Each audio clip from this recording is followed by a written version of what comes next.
Good evening, teacher, and hello everyone. My name is Kim Lane, and I'm a GP Levels 1A student at Fulbright International School.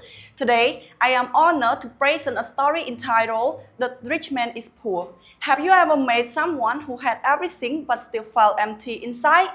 This evening, story takes us to a great city where a man owned everything money could buy.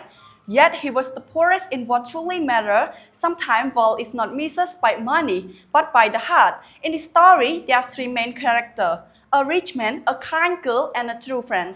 So now, ladies and gentlemen, listen carefully and enjoy the story of The Rich Man is Poor. In the heart of a shining city lived a man named Mr. Darius. People call him the richest man alive. He owned tall buildings, expensive cars, and a mansion that looked like a palace. His clothes were always perfect. His shoes never touched dust. But there was one thing he didn't have: a kind heart.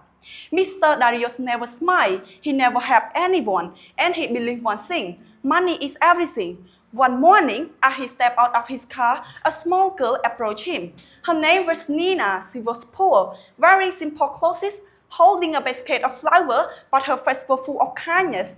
"Sir," she said gently, "would you like to buy a flower? It can bring you happiness."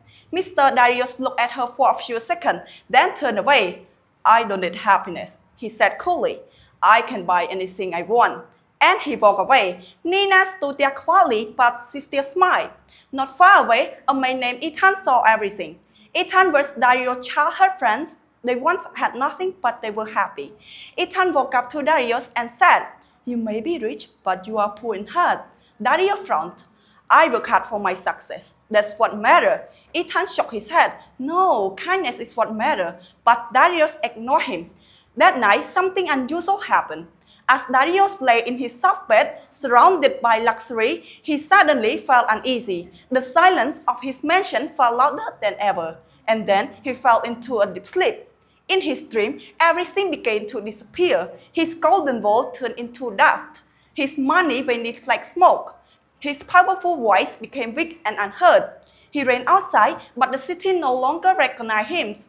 "Help me!" he cries, but people passed by him as if he were invisible. Hungry, tired, and alone, Darius sat on the cold street. For the first time in his life, he felt fear, not of losing money, but of having no one. Then suddenly, a small hand reached out. It was Nina. She gave him a small piece of bread.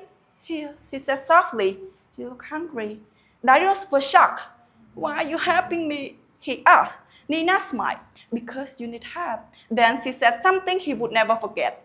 "Even if you had nothing, you can still be kind." Suddenly, Darius woke up. He was back in his big rich room. Everything was still there, but inside him something had changed. Not because he lost everything, but because he realized he had never truly lived.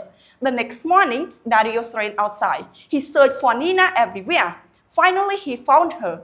This time, he didn't stand tall. He knelt down. "I'm sorry," he said, his voice trembling. "I had everything, but I was the poorest person of all." Nina blinked in surprise, but then smiled. Darius bought her flowers that day, not because he needed them, but because he finally understood their value.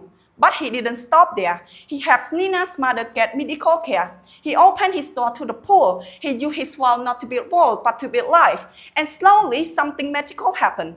People no longer fear him. They no longer whisper about his money. They spoke about his kindness. They spoke about his heart. Even Ethan returned smiling proudly at the friend he once knew. "You found it," Ethan said. Darius looked at him confused. "Found what?" Ethan smiled. "You're true well." Years later, people still call Darius the richest man, but this time it means different because his wealth was no longer measured in gold. It was measured in smile, in kindness, and in the life he changed. From that day on, Darius was still called the richest man, but not because of his money, because of his kindness. The moral of the story is, true wealth is not measured by money, but by the kindness, love, and impact you have on others. A person without a kind heart is the poorest of all, even if they own the world. Thank you for your listening.